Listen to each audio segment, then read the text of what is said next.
Alors ce soir, je vais vous parler de martyrs anglais. Et j'ai été étonné en préparant ce topo par la cruauté qu'il y a eu entre chrétiens à cette époque-là, donc au XVIe siècle. Et ça remet pas mal de choses en perspective. Souvent, quand on est allé à l'école publique et quand on reçoit un peu la culture ambiante, on a l'impression que les catholiques ont été des persécuteurs, qu'il y a eu la Saint-Barthélemy, et que les protestants ont beaucoup subi des massacres et tout un tas de réactions très violentes. Et là, vous allez voir quelque chose d'assez renversé par rapport à cette idée-là. Bon, bien sûr, c'est pas le but de jouer nous on est les gentils et vous êtes les méchants. Vous allez voir que l'histoire est complexe et qu'il y a eu, je vais essayer en tout cas de la traiter de manière complexe et pas trop caricaturale et de vous montrer la complexité des choses. Mais ce que vous allez voir là va peut-être vous étonner et j'espère qu'en tout cas ça va vous donner de la dévotion pour des saints que vous allez apprendre à connaître.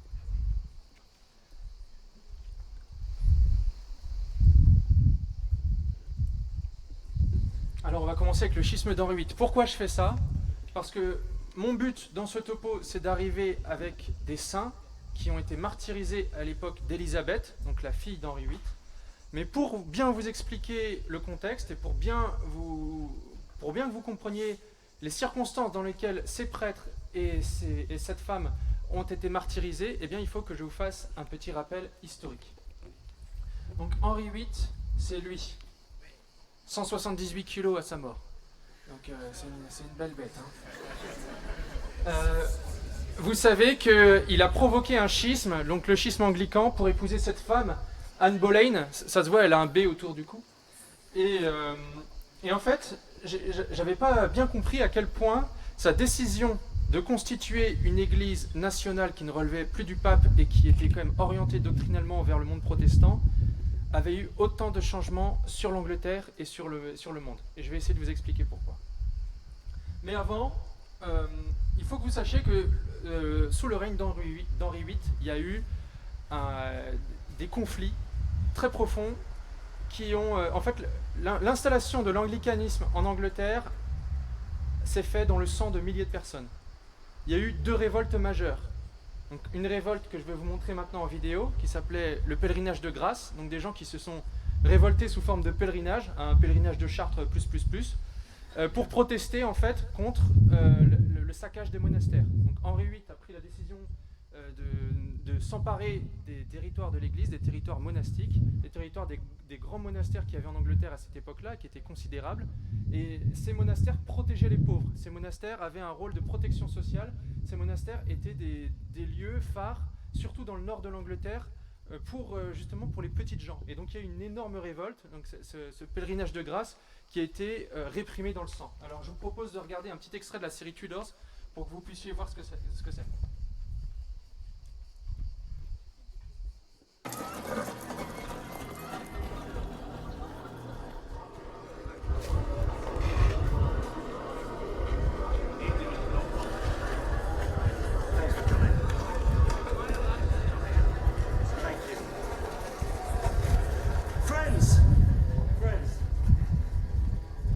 So you can listen to and talk to this good man, Mr. Robert Aske. Now, some of you already know him as the Duke of Northumberland's legal man. Now, he's always been honest and fair-minded in his dealings with the Commons, so Mr. Aske can speak for himself. Evening, gentlemen. Now, tell me what it is you all want. Mr. Aske, all our feast days are abolished and gone. Should it please the King's Grace that we might have our holidays back? We want the abbeys restored and demand that this advance of heresy be halted. We want these new heretic bishops like Cranmer to be cast out.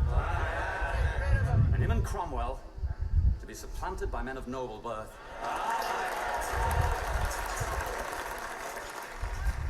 We hear rumours, Mr. Aske, that new taxes are to be levied against us.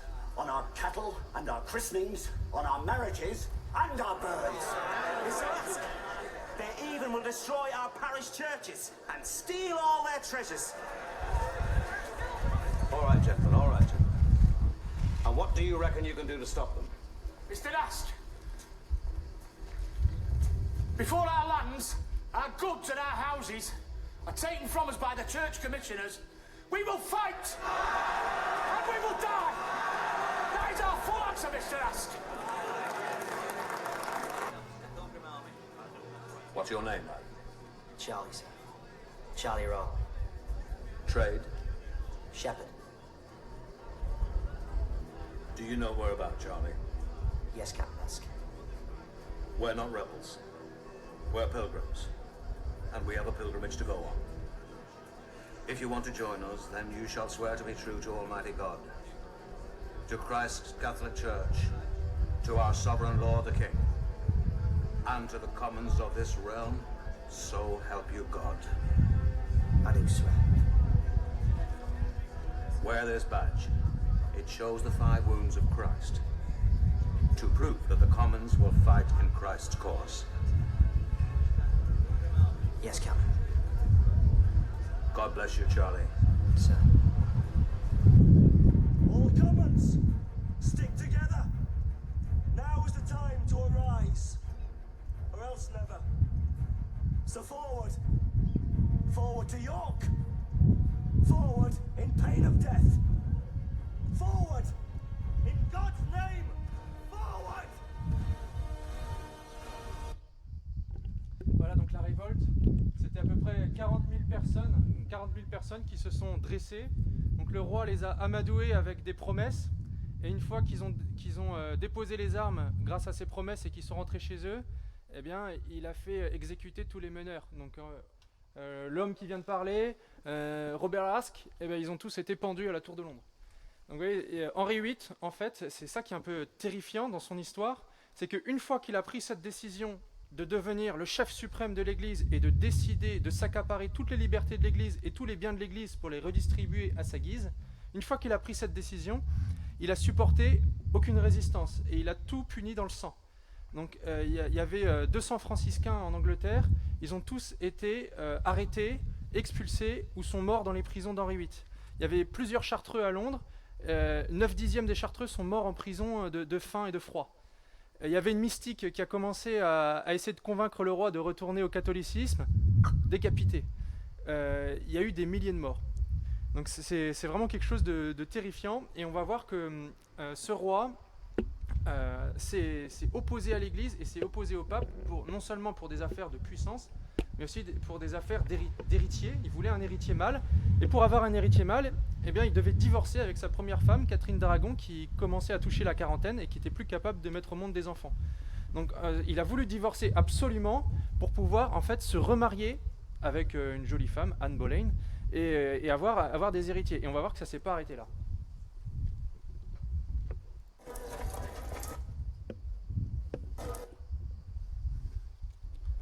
Donc les femmes d'Henri VIII.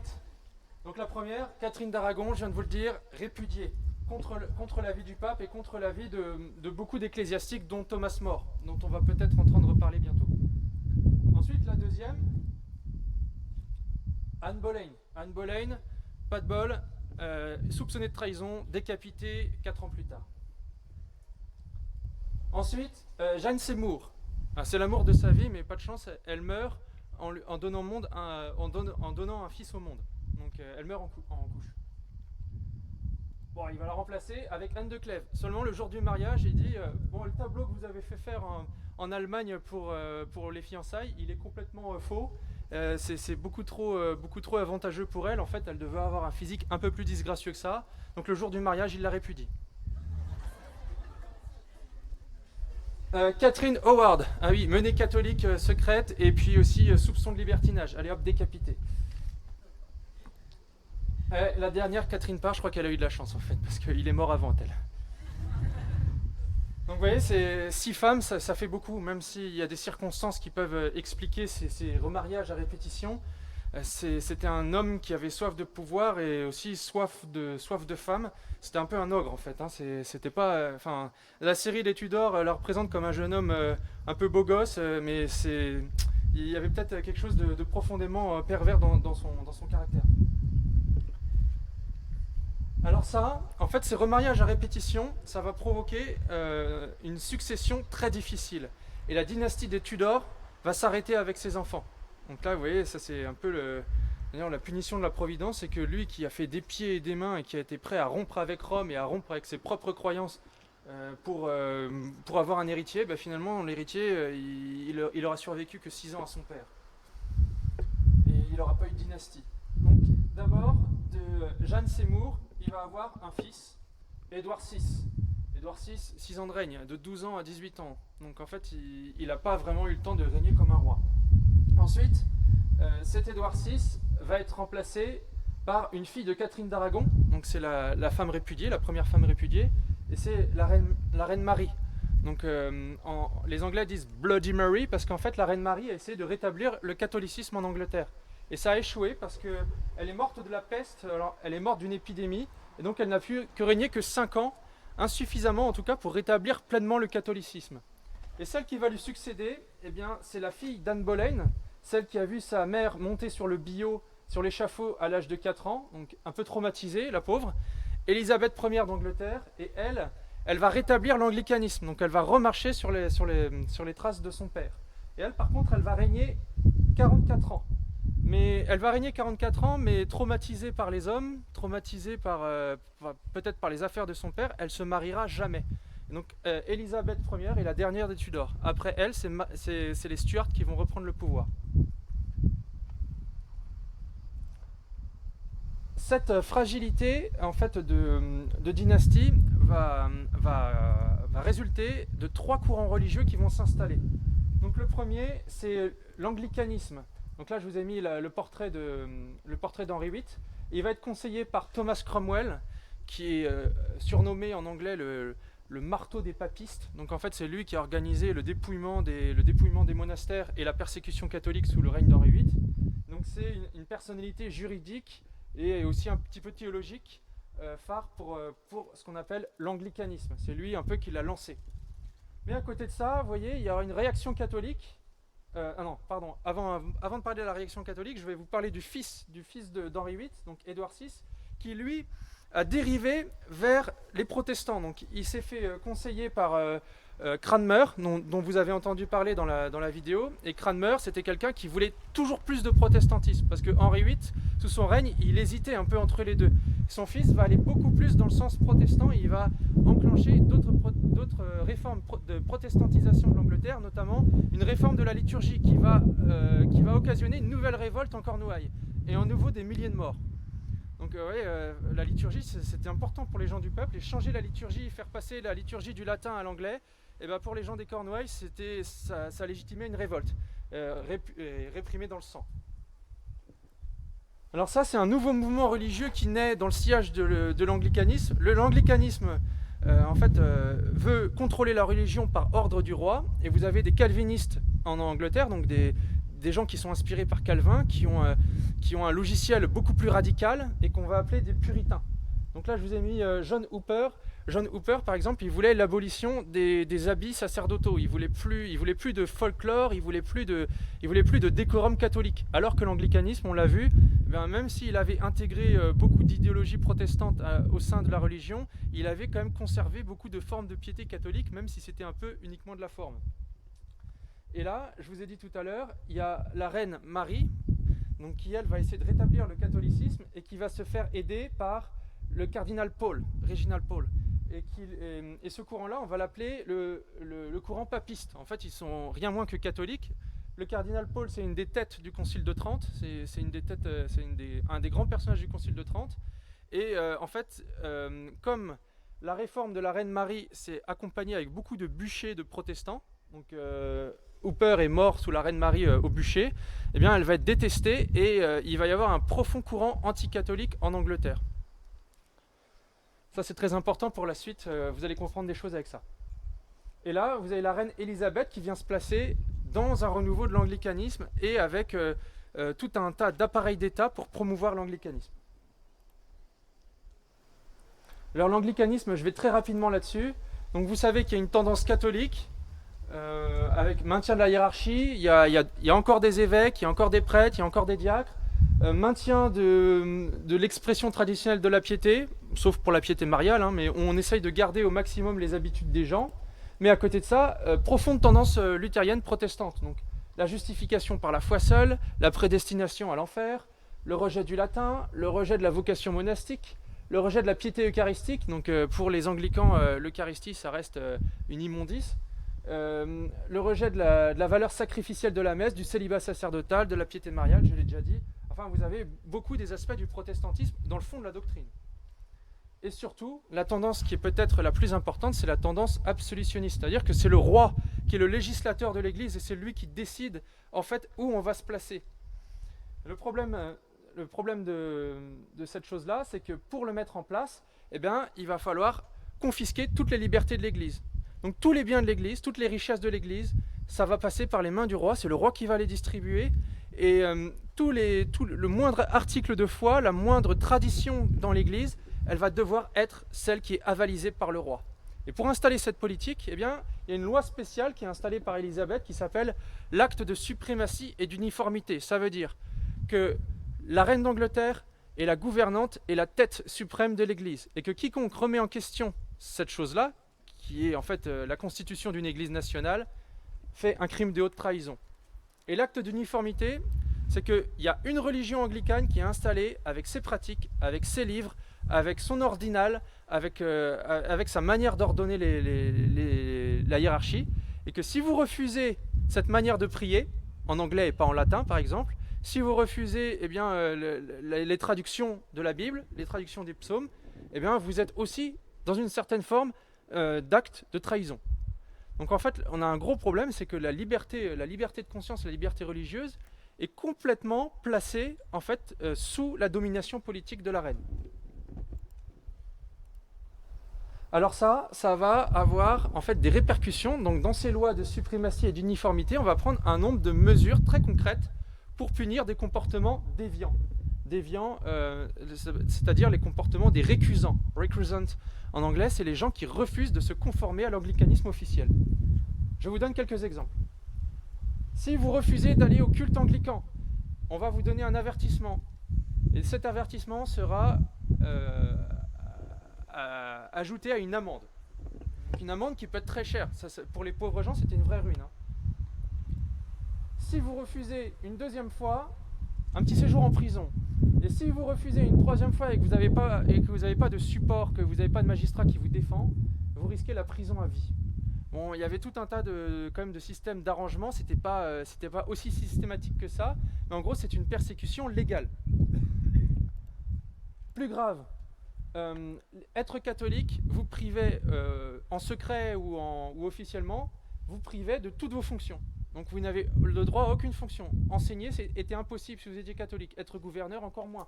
Vous ne pouvez pas travailler dans l'administration royale.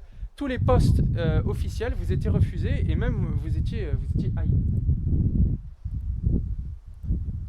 Si vous diffusiez en Angleterre une bulle du pape, juste bonjour, je m'appelle Grégor XIII, je viens d'accéder au pontificat, peine de mort. Donc diffuser, traduire, recopier, introduire en Angleterre une bulle pontificale ou un texte romain, peine de mort. Si vous cachiez un prêtre chez vous, torture et peine de mort. Si vous êtes un prêtre et que vous êtes encore en Angleterre, peine de mort. Donc, vous voyez là, je veux en venir. Pour expliquer ça, il faut aussi vous dire que Élisabeth est très menacée. En fait, Élisabeth n'a pas de mari, n'a pas d'enfant, et son grand problème, c'est que son héritière, l'héritière du royaume d'Angleterre, c'est Marie Stuart. Marie Stuart, qui est une princesse élevée en France, c'est la veuve du roi de France, maintenant elle est reine d'Écosse. Marie Stuart est très profondément catholique. Elle est de la famille des Guise, donc cette famille qui a mené la Ligue en France, pour ceux qui connaissent un peu mieux l'histoire française. Donc Marie Stuart est une reine profondément catholique qui essaye de remettre le catholicisme en Écosse. Et c'est une reine aussi qui est profondément scandaleuse, parce qu'elle s'est mariée avec l'assassin de son mari. Et puis c'est une reine qui n'hésite pas à fomenter des complots pour essayer de renverser sa sœur, parce qu'elle sait que si sa sœur est renversée ou assassinée, c'est elle qui prendra directement la suite.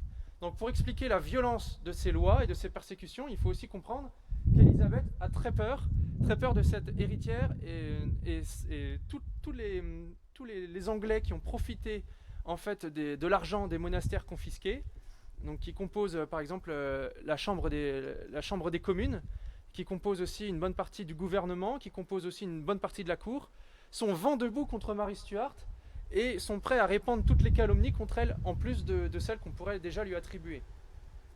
Et donc ça va aboutir à la fin de la vie de Mary Stuart de la manière la plus douloureuse qui soit. L'exécution sur le billot. Donc ce qui est très intéressant aussi en Angleterre à l'époque, et j'essaye d'aller vite parce que ce qui m'intéresse c'est quand même la vie de nos martyrs. Donc, ce qui est très intéressant aussi en Angleterre à l'époque, c'est que c'est pas du tout un État barbare, un État moyenâgeux comme on pourrait dire, avec une fausse connaissance du Moyen-Âge.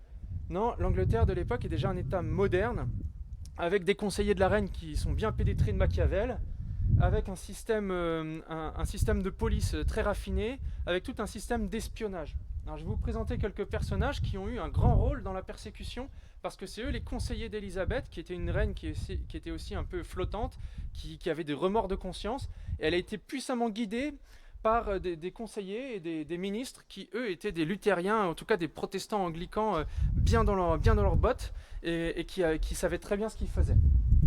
Donc Robert Cecil, duc de Burghley, je crois, eh bien lui c'était une sorte de premier ministre. Il est resté très longtemps en poste, et si vous voulez, c'est lui un peu le soutien principal de la reine, et c'est lui qui l'a conduit dans sa politique contre les catholiques. Donc vous voyez, déjà on est dans un vêtement qui est protestant, qui est très noir. Enfin, on sent déjà qu'il y a un style, rien qu'au style vestimentaire, on sent un peu la personnalité de cet homme. Un homme très froid, très systématique, très efficace dans le gouvernement, un génie politique. Et cet homme va justement mettre en place tout un système pour évincer le catholicisme qui est encore présent dans la noblesse, pour en fait engager toute une lutte culturelle pour évincer le catholicisme partout en Angleterre et triompher de tout ce qui peut encore rester comme obstacle catholique au règne de l'anglicanisme. Et il va se faire aider par cet homme, Francis Walsingham. Francis Walsingham, c'est le maître des espions. Et Francis Walsingham est extrêmement efficace. Francis Walsingham s'entoure de beaucoup d'espions, il arrive à espionner partout, il arrive à espionner à la cour de Madrid, parce que l'empereur d'Espagne essaye à l'époque de faire assassiner Élisabeth, donc il envoie des gens se faire passer pour des séminaristes, parfois ils deviennent prêtres, et en fait ce sont juste des espions qui écrivent des rapports à Francis Walsingham. Pour vous donner une idée du niveau d'espionnage qu'il arrivait à mettre en place, un jour, justement pour faire exécuter Mary Stuart, il a organisé un complot. En fait, il a utilisé des catholiques un peu naïfs pour leur dire « ça serait bien si on assassinait la reine d'Angleterre ». Avec, bien sûr, je vous fais très simple, mais avec des formes, avec toute une progressivité. En fait, il a trouvé des jeunes catholiques qui étaient pétris d'idéal, et il les a orientés vers un projet d'assassinat de la reine. Et ce projet d'assassinat de la reine, il l'a connecté avec Mary Stuart en faisant échanger des lettres entre les comploteurs et Mary Stuart. Et en fait, ces lettres ont été interceptées et fournissaient la preuve que Mary Stuart était mouillée dans un complot contre la vie d'Élisabeth. Et c'est vrai, elle a vraiment accepté qu'on puisse assassiner, pas elle directement, mais que des jeunes nobles idéalistes puissent essayer d'assassiner sa cousine. Et en récupérant ces lettres, en fait, ça lui a fourni les preuves du procès pour pouvoir envoyer Mary Stuart à l'échafaud. Donc ils n'étaient pas à fabriquer des complots pour obtenir ce qu'ils voulaient, c'est-à-dire la répression du catholicisme et des exécutions vraiment très très violentes. Donc le comte de Babington, qui avait essayé d'assassiner la reine, a été, je ne sais plus comment disait le père Iborra, mais c'est hung, drang and quarter. Donc pendu, éviscéré, pendu, écartelé et découpé en morceaux, quoi. Voilà. Il y avait aussi un tortionnaire qu'on appelait le chasseur de prêtres. J'ai pas trouvé d'image parce qu'il n'est pas représenté en image. Il s'appelait Topcliffe. Et Topcliffe, c'était un pro de la torture. Et donc, il a inventé des appareils. Il avait des appareils privés, donc dans son appartement, comme vous pouvez avoir, je sais pas, des outils privés. Bah, lui, il avait des instruments de torture privés. Et il disait que les instruments de torture de l'époque étaient des jouets pour enfants à côté de ses propres petits outils. Et voilà, là vous avez des images extrêmement violentes. C'est des gravures d'époque, je crois. on vous montre ce qu'on faisait. Donc à la fin, le condamné, le supplicié, était vraiment découpé en morceaux. Et on faisait ça avec des catholiques, c'est-à-dire des gens qui étaient juste catholiques, qui refusaient de passer à l'anglicanisme, qui refusaient de signer ce qu'on voulait leur faire signer sur des articles de foi par rapport à la prédestination, à l'enfer, par rapport à la justification par la foi. Ils finissaient comme ça. Et donc, par exemple, il y a eu comment on appelle ça, un chapelain, donc le chapelain de la Reine Marie, il a fini comme ça. Alors justement, ça va occasionner un grand mouvement de résistance à cette persécution et un grand mouvement de mission qui est absolument incroyable et qui est pour nous un exemple. Il y a un homme qui s'appelait William Allen et qui avait un titre à Douai. Donc Douai, vous savez, actuellement c'est en Belgique et à l'époque c'était des possessions du roi d'Espagne. Et donc à Douai, il va convertir tous ses fonds, tout ce qu'il reçoit comme argent par ses fonctions ecclésiastiques. Il va tout reconvertir pour fonder un séminaire. Donc c'est ça, le collège anglais de Douai. Et il va être en relation avec le pape, qui va le nommer cardinal. Et ce William Allen va en fait fonder une mission. En fait, il va appeler tous les catholiques qui veulent s'engager dans le sacerdoce à venir dans son collège pour étudier, pour recevoir un enseignement de grande classe, digne de la réforme du Concile de Trente. Et grâce à cette formation et grâce à ce rassemblement, à ce regroupement d'énergie, lancer des prêtres missionnaires vers l'Angleterre qui les attendent pied ferme avec son réseau d'espionnage et ses bourreaux. Donc c'est des hommes qui savaient pertinemment ce qu'ils risquaient et qui même avaient un très grand désir de martyr. Et non seulement ils avaient un grand désir de martyr, ils avaient une très grande générosité, mais souvent c'était vraiment l'élite de la nation anglaise. Donc on va le voir juste après dans la slide suivante, mais c'était vraiment des hommes incroyables, des poètes, des hommes de lettres, des humanistes, des hommes qui parlaient grec avec beaucoup d'aisance, qui parlaient latin bien sûr, mais avec une célébrité immense, et aussi des hommes d'action.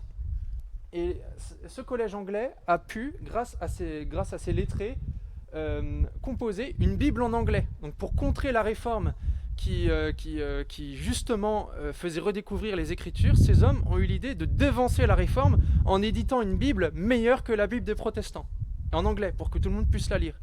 Donc, c'était des hommes qui utilisaient les moyens modernes de leur époque, l'imprimerie, et qui ont vraiment essayé de faire tout ce qu'ils pouvaient, tout ce qui était en leur mesure, avec beaucoup d'inventivité, pour contrer la réforme et pour vraiment que le catholicisme puisse perdurer en Angleterre.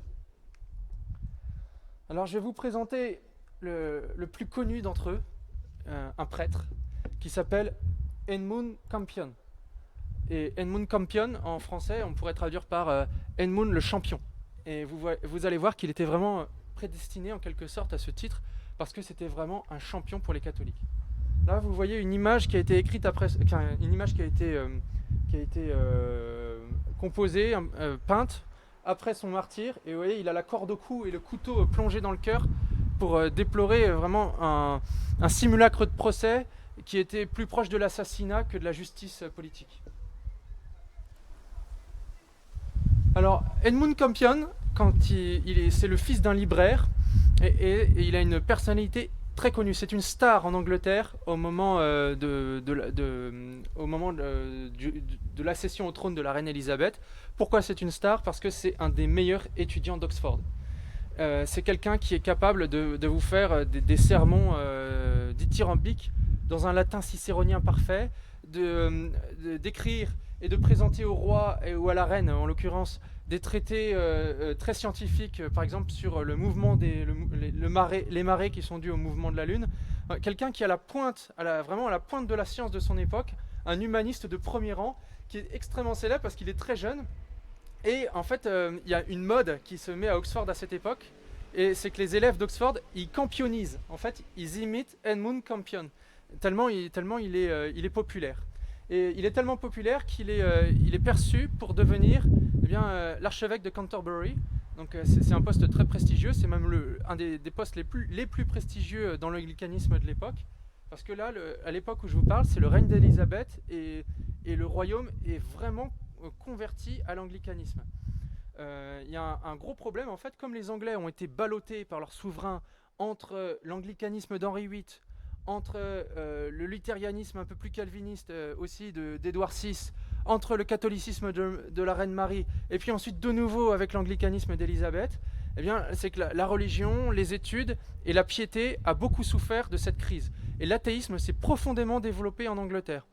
Et quand je vous ai montré le mouvement puritain, en fait, vous pouvez comprendre aussi l'idéal et la raison de vivre des fondateurs des États-Unis d'Amérique. Donc les pères pèlerins, les Pilgrim Fathers, eh bien, ils étaient en fait, souvent c'était des puritains qui étaient persécutés en Écosse ou en Angleterre et qui ont décidé de fuir parce que le pouvoir royal, en fait, les taxait, leur donnait des amendes parce qu'ils n'étaient pas au culte anglican, parce que eux, ils voulaient vivre une religion beaucoup plus protestante que le pouvoir ne leur permettait pas.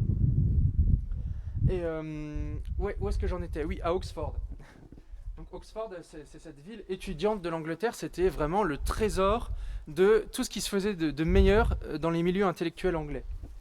Et alors, Edmund Campion, c'est ça qui est intéressant chez lui, c'est pas forcément un paladin sans reproche. Non, Edmund Campion, au début, il est très heureux de pouvoir faire ses études à Oxford, il est très honoré et il a une certaine forme d'orgueil, c'est qu'il veut conserver ses titres, il veut monter dans la hiérarchie d'Oxford et il va devenir diacre anglican.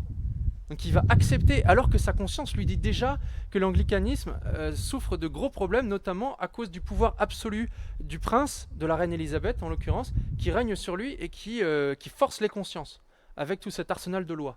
Donc il va commencer à vraiment rentrer dans la hiérarchie, il va signer les articles, il va signer les documents par lesquels eh bien, on rejette la foi catholique. Et après, en fait, c'est marrant parce qu'au contact d'un évêque luthérien contestataire, en fait, sa conscience va se réveiller, mais au contact d'un protestant, en fait, d'un protestant plus dur que l'anglicanisme. Et là, en fait, il va se rendre compte eh bien, de l'abandon de la foi des pères, il va se rendre compte de l'abandon d'un héritage, il va se rendre compte en fait que la foi imposée par la reine Élisabeth n'est pas la foi de la véritable Église. Et donc il va s'enfuir, il va prendre un bateau dans le port de Londres et il va s'échapper vers les Pays-Bas qui à l'époque sont des territoires espagnols. Et arrivé sur la côte des Pays-Bas, il y a un bateau anglais qui rattrape son petit navire, son petit rafio, et là le capitaine fait une perquisition à bord du petit rafio et dit livrez-nous Edmund Campion. Donc à peine il est sorti que le réseau d'espionnage l'a déjà rattrapé, on sait qu'il a immigré, on sait qu'il s'est enfui, et il est ramené en Angleterre sous bonne garde.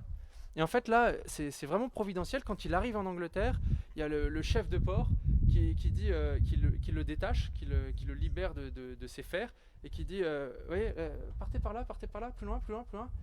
Partez, je ne veux plus vous voir, j'ai rien vu. Et quand les espions arrivent pour le récupérer, le capitaine de port dit il est parti par là. Et donc il va pouvoir reprendre le bateau et retourner de nouveau aux Pays-Bas pour arriver dans ce collège de Douai où en fait il va commencer à étudier, à réétudier, parce que c'est déjà, vous savez, c'est un acte d'humilité qu'il pose. C'est un docteur, il est reconnu dans toute l'Angleterre, et là à Douai il se met à l'école du cardinal William Allen, et il recommence sa formation avec la doctrine catholique du Concile de Trente. Et il va devenir la coqueluche du collège anglais de Douai. Il y a des destins comme ça. Et donc là, c'est un homme qui est vraiment transformé, par la grâce, et qui va, si vous voulez, avoir un profond désir, un désir très généreux de mission et de martyr. Il va partir à Rome à pied, sans argent, se confiant en la générosité des chrétiens sur la route, pour rentrer chez les jésuites. Il rentre chez les jésuites. À peine rentré chez les jésuites, il commence à faire son noviciat en Autriche, que William Allen dit au supérieur des jésuites on aimerait bien le retrouver parce qu'on a un plan pour l'Angleterre, on aimerait envoyer des missionnaires, et des missionnaires comme ça, on en demande. Edmund Campion, il est indispensable à la mission. Et donc, il va se préparer, il va retourner au collège anglais de Douai.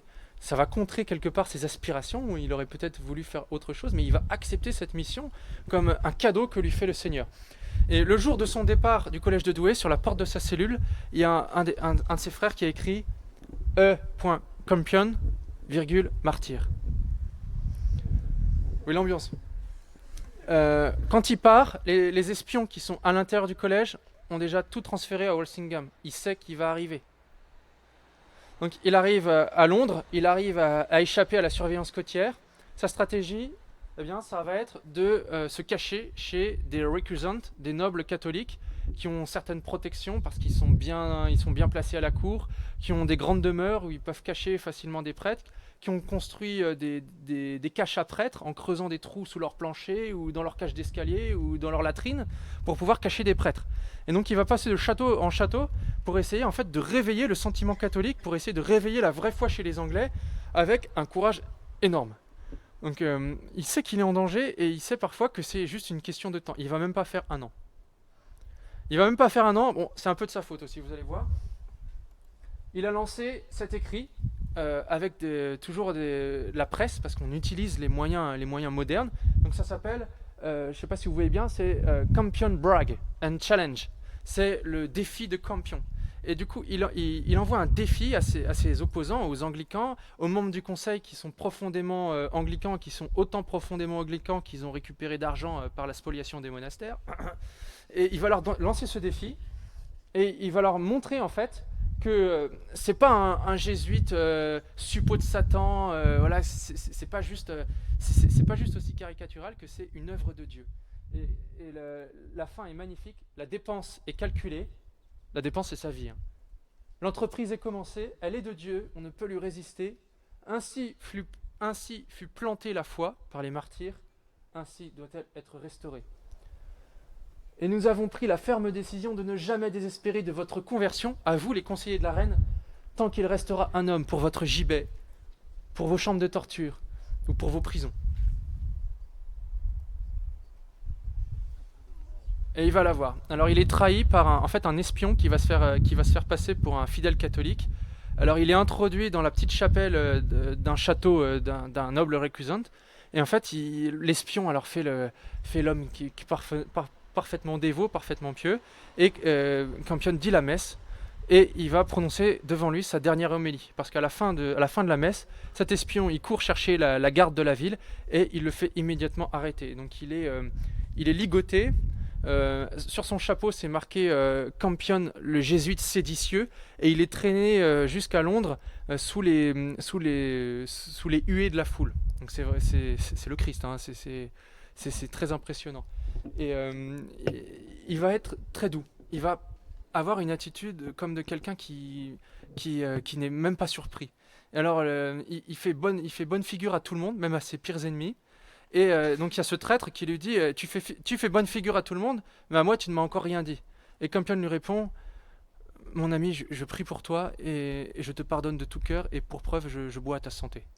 Vraiment quelqu'un qui, voilà, là il est vraiment dans la suite du Christ, il est vraiment dans la Secola Christi, il est en train de pardonner à ses ennemis, il est en train de marcher vers la mort avec beaucoup de courage et aussi avec le sentiment de se sacrifier pour l'Angleterre. Alors je ne peux pas m'empêcher de vous lire une page.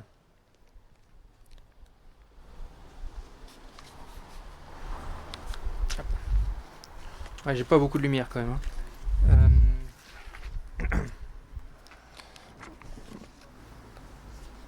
Je n'ai jamais eu l'intention, dit-il à ses juges, et j'ai reçu stricte défense par ma hiérarchie de m'occuper d'aucune façon de sujets concernant l'État ou la politique du royaume. Ces questions sont étrangères à ma vocation, et j'en détourne et écarte sans peine mes pensées. Donc il récuse le fait d'avoir une quelconque influence politique dans le royaume d'Angleterre. Et on va voir comment il va poursuivre. En nous condamnant, vous condamnez tous vos ancêtres, tous les prêtres, évêques et rois de jadis, tous ceux qui ont fait la gloire de l'Angleterre, l'île des saints et l'enfant le plus dévoué du siège de Pierre. Qu'avons-nous enseigné en effet, même si vous qualifiez cela du terme odieux de trahison, qu'avons-nous enseigné qu'ils n'aient tous prêché? Souffrir condamnation avec ces lumières, non de la seule Angleterre, mais de tout l'univers, nous est sujet de joie et de gloire. Dieu vit, la postérité vivra, leur verdict ne sera pas aussi facile à acheter que celui des hommes qui vont maintenant nous condamner, parce que le jury était complètement acheté par le conseil de la reine, bien sûr. Et donc, on le condamne à mort, et lui, sa réaction, c'est de chanter Te Deum et Ecce Dies quam fecit Dominus, qui est un chant de la communauté. Et alors, en partant pour la prison, et du coup pour les salles d'attente de l'échafaud, il se retourne vers le conseil, vers le jury, et il dit « Dieu vous sauve tous, messieurs, Dieu vous bénisse et fasse de vous de bons catholiques. » Alors il est traîné à l'échafaud, alors c'est horrible, hein. En fait pour le traîner à l'échafaud, on l'attache sur une claie. Donc c'est une clé en osier, une sorte de grillage en osier. Donc il est attaché et en fait il est traîné par un cheval avec la tête dans la boue pendant 3 heures. Il y a 3 heures entre sa prison et l'échafaud. Et il y a des hommes qui le conspuent dans la rue. Il y en a un qui lui dit « Songez à bien mourir !» Entre guillemets, convertissez-vous. Et lui il répond du tac au tac « Et vous, songez à bien vivre !» Champion de la foi. À un moment donné, il commence à prier en latin. Alors les gens lui disent hey, « Prie en anglais, prie en anglais !» Et lui il répond « Je prie dans la langue que Dieu comprend aussi bien que moi. » Et les conseillers lui demandent « Alors demandez-vous pardon à la reine. Est-ce que vous allez prier pour elle ?» Et lui il répond « En quoi ai-je offensé la reine? En cela je suis innocent. Voici ma dernière parole. Sur ce point, croyez-moi, j'ai prié et je continue à prier pour elle. Je prie pour Élisabeth, votre reine et ma reine, à qui je souhaite un règne long et paisible, avec toutes sortes de prospérité. » Alors il est conduit au gibet de Tyburn, celui-là dont il a parlé et celui-là dont il avait les prémonitions. On raconte que quand il passait à côté, quand il était encore libre, il soulevait son chapeau et il s'inclinait vers le gibet en disant « C'est là où j'aurai à souffrir mon heure ». Donc il va être conduit vers ce gibet. Après beaucoup de séances de torture, hein. J'ai oublié de vous parler de ça, mais il a subi le rack aussi. Hein. Donc là, vous avez des images d'époque qui vous montrent le supplice de Edmund Campion. Ça a eu un très très grand retentissement dans l'Angleterre et dans l'Europe. Ça a été vraiment vécu comme un horrible procès politique. Alors, et le summum de l'horreur, c'est que non seulement il était torturé et pendu, mais en fait on n'attendait pas vraiment que la pendaison le tue. C'est-à-dire qu'on le dépendait avant même qu'il expire, et on va l'étriper et le couper en quartiers devant tout le monde. Donc là, vous voyez, en fait, ses membres sont mis dans un chaudron. Donc en fait, c'est extrêmement infamant, symboliquement, c'est pour qu'il ne reste absolument rien de son corps. Alors maintenant, je vais vous parler d'un autre prêtre. Ouais, j'ai encore du temps, c'est cool. 25 minutes, merci. Je vais vous parler d'un autre prêtre, à un caractère complètement différent, et qui s'appelle Robert Southwell. Et c'est un très grand poète. En fait, c'est quelqu'un qui, dans sa prison, dans son martyre, a écrit des très belles pages de la poésie anglaise. Et donc, il avait une devise en latin qui est un peu sibylline. Deus tibi se tu te deo. Ça veut dire Dieu s'est donné à toi, toi, donne-toi à Dieu. Alors, Robert Southwell, je vais vous parler de son enfance. C'est un fils de noble famille.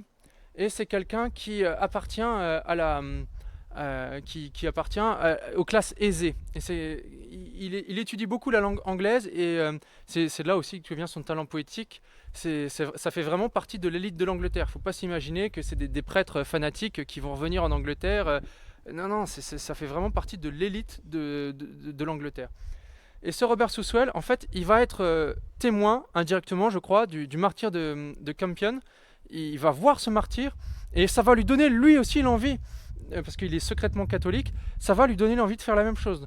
Donc il est à Douai au moment où Campion se fait exécuter et en fait il va n'avoir qu'une seule envie, c'est d'aller en Angleterre pour suivre sa trace et pour finir comme lui, grand désir de martyr.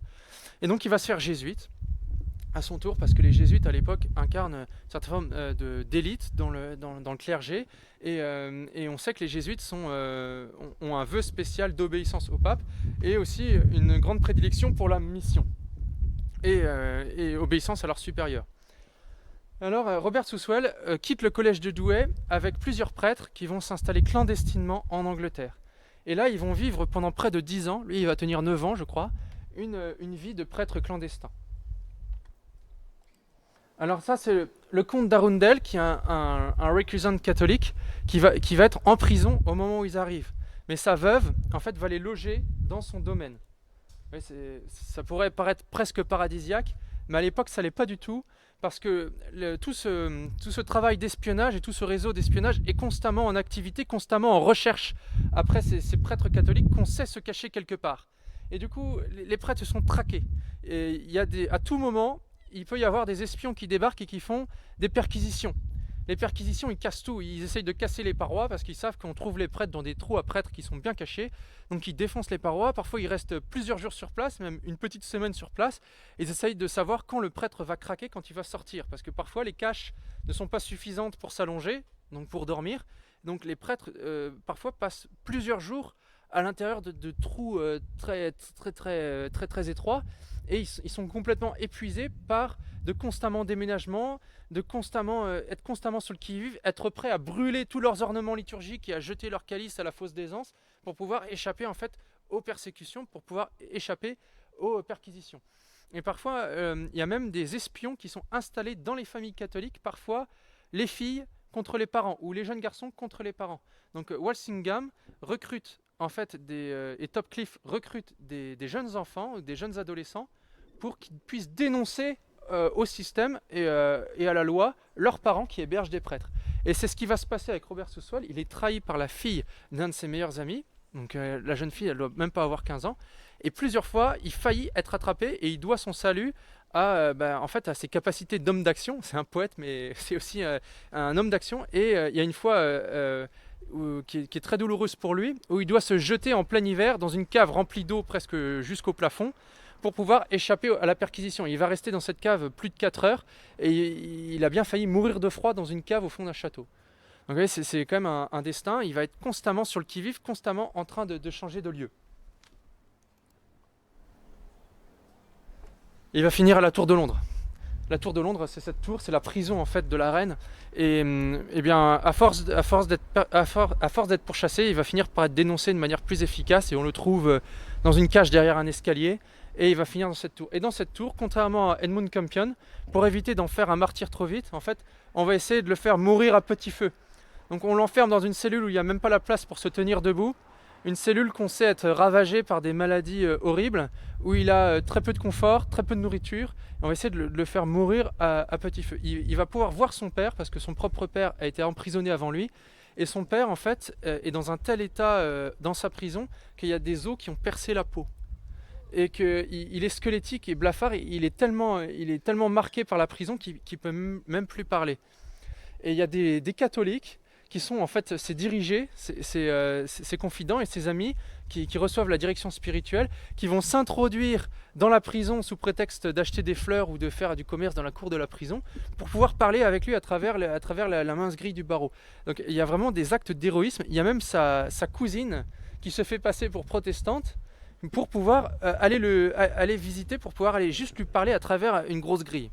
Donc il y a vraiment eu des actes d'héroïsme, non seulement des prêtres, mais aussi, il ne faut pas l'oublier, d'un ensemble de laïcs qui étaient profondément attachés à la foi catholique et qui voulaient soutenir ces prêtres qui avaient donné leur vie pour eux. Et c'est en prison qu'il va écrire, parce qu'on lui transmet du papier, et de temps en temps, grâce à ses contacts avec certains gouverneurs, il va réussir à avoir des meilleures cellules, et il va écrire tout un tas d'épîtres et tout un tas de poésies qui sont restées célèbres.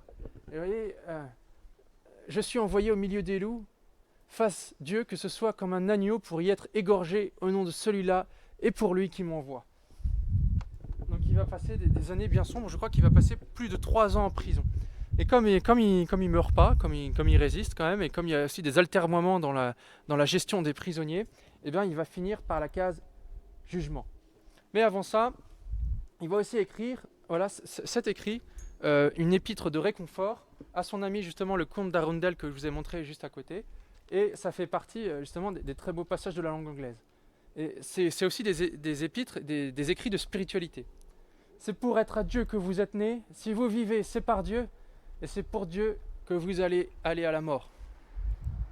Notre cause est celle de Dieu, le combat est court, la récompense éternelle. Donc l'épître de réconfort, c'est le réconfort pour les prochains martyrs, pour ceux qui sont en train d'agoniser dans des prisons. Donc là, c'est de l'héroïsme.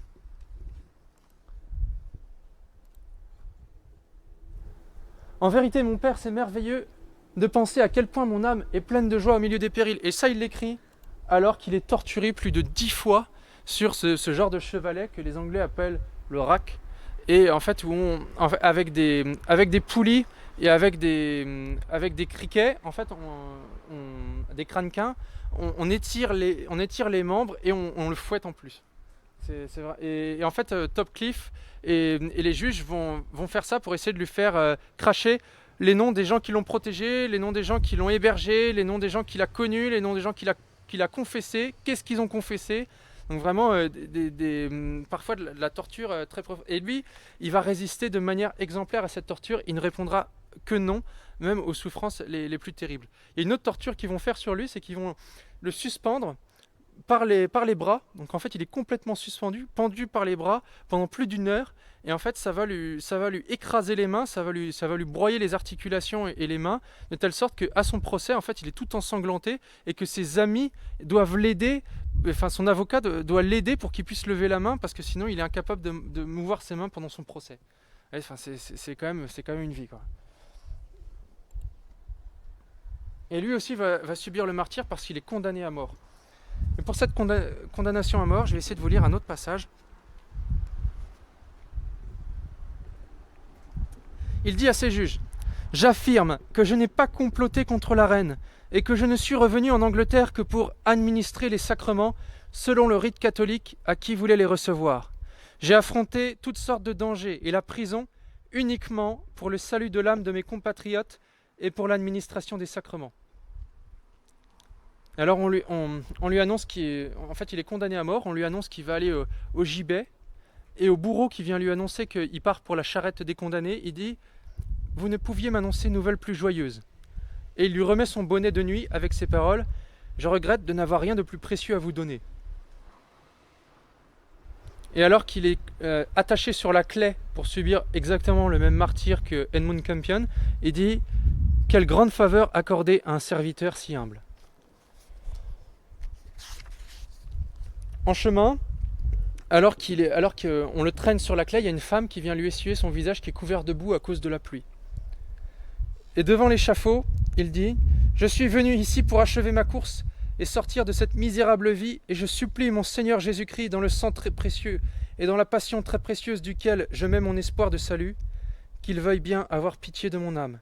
Je déclare être un prêtre catholique de la Sainte Église romaine et un religieux de la Compagnie de Jésus, ce pourquoi je dois à mon Dieu et Sauveur d'éternelles louanges et actions de grâce. » Alors là, il y a un de ces bourreaux qui essaye de le faire taire, ou un homme dans la foule en tout cas qui essaye de le faire taire, et il répond : « Monsieur, je vous prie de ne point m'être importun en ce peu de temps qui me reste à vivre. Je suis catholique, et de quelque façon qu'il vous plaise d'interpréter mes paroles, j'espère être sauvé par les mérites de notre Seigneur Jésus-Christ. Quant à la reine, jamais je n'ai rien tenté, tramé, ou même imaginé qui fût contre son bien. Aussi n'ai-je jamais cessé de prier notre Seigneur pour elle, et pendant ce peu de vie qui me reste, je le prie encore qu'il lui plaise de lui donner, en son infinie miséricorde, tous les dons et la grâce qu'il veut en sa divine sagesse.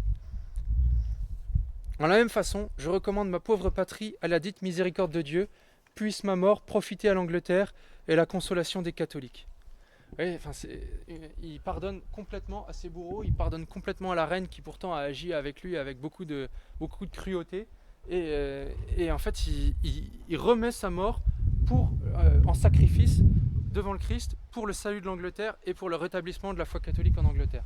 Donc une attitude de fermeté quelque part, mais de fermeté dans la douceur qui est vraiment exceptionnelle et qui appartient à peu d'hommes.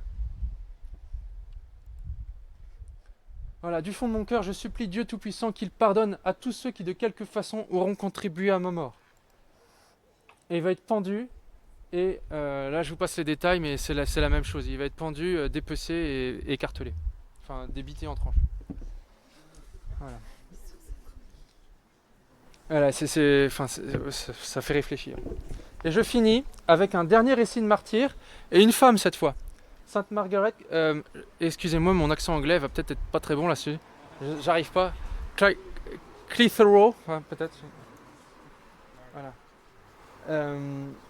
Donc voilà. Alors, Margaret, permettez-moi de l'appeler Marguerite. Voilà. Marguerite. Ça sera plus simple pour moi. Marguerite, c'est une mère de famille. Mère de famille de 3 enfants. Son 3e va naître en prison. Normal, c'est une récusante catholique. Et elle va refuser. En fait, au départ, elle est protestante. Elle a reçu une éducation anglicane protestante. Et en fait, au contact de son mari et de la belle famille de son mari, elle va se convertir au catholicisme et elle va dépasser son mari, justement, en zèle pour la foi catholique. Son mari, on est à York, il a décidé d'être poursuivant. Donc, son mari fait partie du réseau d'espions anticatholiques, mais c'est pour protéger les catholiques de sa famille. Mais ça va lui permettre de protéger sa femme un certain temps, mais vous allez voir, malheureusement, pas toujours. Alors, Marguerite Clitheroe, en fait, son mari est boucher en gros. Donc c'est un riche marchand de York et il fait partie du conseil des échevins. Donc c'est vraiment un des principaux de la ville de York, un des principaux hommes de la ville de York. Et elle, en fait, elle va se servir de l'influence de son mari et elle va se servir aussi d'une très grande réputation d'honnêteté et de travail, une réputation de mère de famille exemplaire pour protéger des prêtres, pour protéger un instituteur catholique. Elle va fonder en fait une école libre, parce que l'école, comme vous l'avez compris, est strictement réservée aux instituteurs agréés par la reine anglican avec le Stempel. Et elle, en fait, elle va créer une école libre catholique. Vous voyez, il y a aussi des correspondances, avec toute proportion gardée, mais aussi avec notre époque. C'est une femme qui s'est battue pour la liberté de l'enseignement, qui fait partie de la liberté de l'Église. Alors on la surnomme la perle d'York.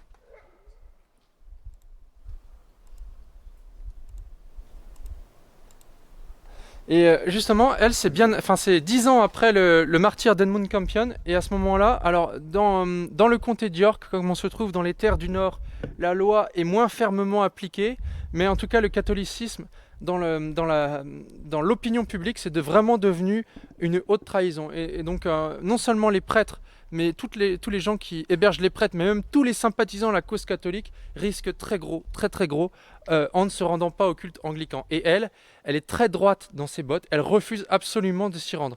Donc elle va faire de la prison. Son mari est très riche, il peut payer une première amende, il peut payer une deuxième amende, il peut essayer comme c'est lui qui constitue les listes de récusants, à chaque fois qu'il peut éviter de l'inscrire, il le fait bien sûr, mais au bout d'un moment, en fait, la pression avec ses collègues va faire en sorte qu'il doit démissionner de son poste et qu'il doit en fait subir une attitude de plus en plus persécutrice contre sa propre famille. Et donc il va essayer de la dissuader, mais elle, en fait, elle a un grand désir de martyr qui naît en elle. Elle a beau être mère de famille, elle va non seulement à la messe catholique tous les dimanches, mais elle veut avoir la messe tous les jours, et elle désire se rapprocher des sacrements. Donc pour se rapprocher des sacrements, il y a d'autres solutions en fait que d'installer une cache à prêtre dans sa propre maison, et c'est très dangereux parce que cache à prêtre plus école libre à la maison, c'est le maximum de tous les risques.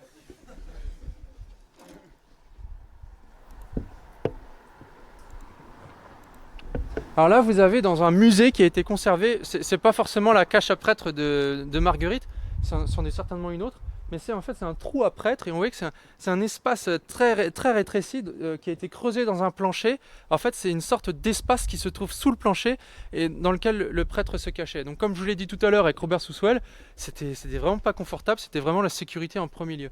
Et un jour pas fait comme un autre, en fait, elle est dénoncée par des voisins jaloux.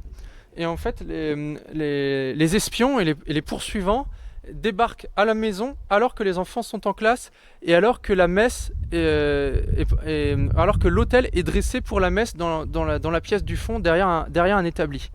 Donc en fait, l'instituteur qu'elle protège et le prêtre jésuite qu'elle avait à la maison ont tout juste le temps de s'enfuir par la fenêtre, et les poursuivants arrivent dans la maison et ils découvrent les ornements liturgiques, ils découvrent tout le matériel liturgique, ils découvrent les enfants qui sont en classe, et ils passent tout le monde à la moulinette de l'interrogatoire.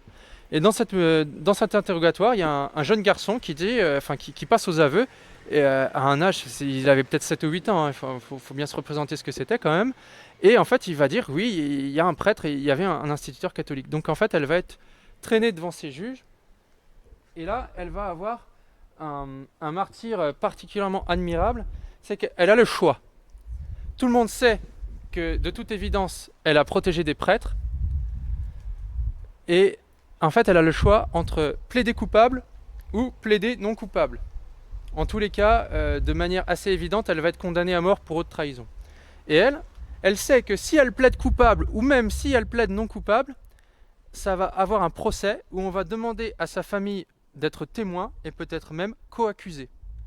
Donc elle sait que ses enfants vont être appelés à la barre pour témoigner contre elle. Elle sait que son mari va être appelé à la barre pour témoigner contre elle, et s'il refuse, à être accusé avec elle. Donc pour éviter ça, en fait, elle va décider de se taire absolument. Donc elle refuse de plaider coupable, elle refuse de plaider non coupable, en fait, pour protéger sa famille.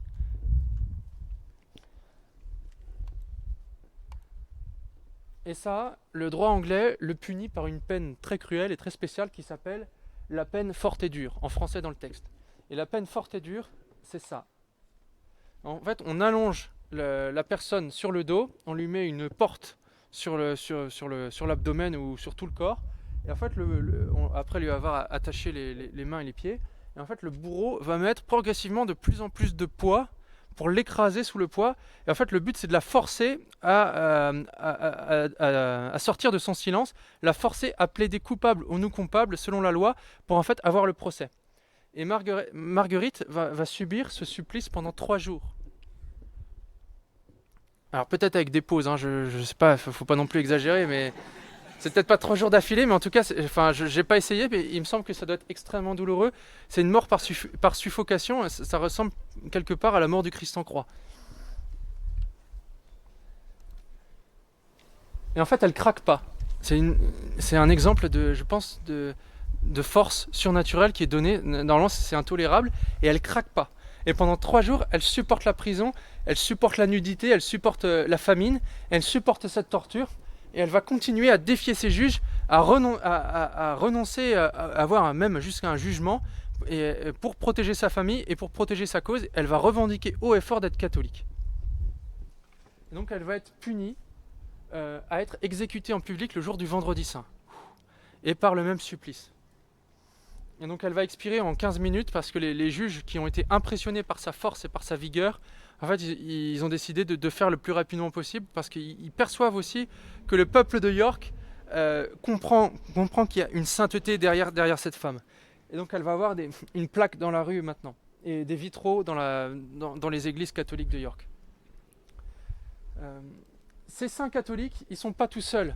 Là, je vous en ai donné 3, donc 2 prêtres et une sainte mère de famille. Mais il faut savoir qu'il y a eu plus de 300 catholiques qui sont morts sous le règne d'Élisabeth Ier. Donc Élisabeth Ier devrait s'appeler Bloody Elizabeth si on était juste. Parce que comme on a appelé sa demi-sœur Bloody Mary, on aurait peut-être pu aussi appeler Élisabeth Bloody Elizabeth parce qu'elle a fait autant de victimes, voire plus. Et sur ces 300 catholiques, je vous rappelle que sous le règne d'Henri VIII, il y en a eu des milliers qui sont morts pour la foi catholique.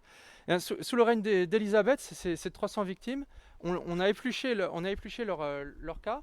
Et le pape Paul VI, en 1970, comme nous a dit l'abbé Iborra, en a canonisé 40. Et ensuite, le pape Jean-Paul II en a canonisé 40 de plus dans les années 90. Et ce qui fait qu'on a 40 martyrs qui sont sous la dénomination de martyrs d'Angleterre et du Pays de Galles. Et c'est vraiment des hommes et des femmes qui ont eu des vies données, des vies de martyrs, des vies vraiment pour la foi, pour maintenir la foi des ancêtres, pour maintenir une église, une vraie église. Et ça, je pense que pour nous, ça peut être une occasion de prière et qu'on puisse prier pour les martyrs d'Angleterre. Alors, si vous voulez bien, on va peut-être finir ce topo par une prière pour eux.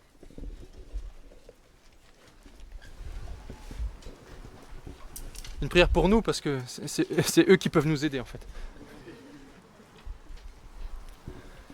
Je vous salue Marie, comblée de grâce, le Seigneur est avec vous. Vous êtes bénie entre toutes les femmes, et Jésus, votre enfant, est béni. Sainte Marie, Mère de Dieu, priez pour nous.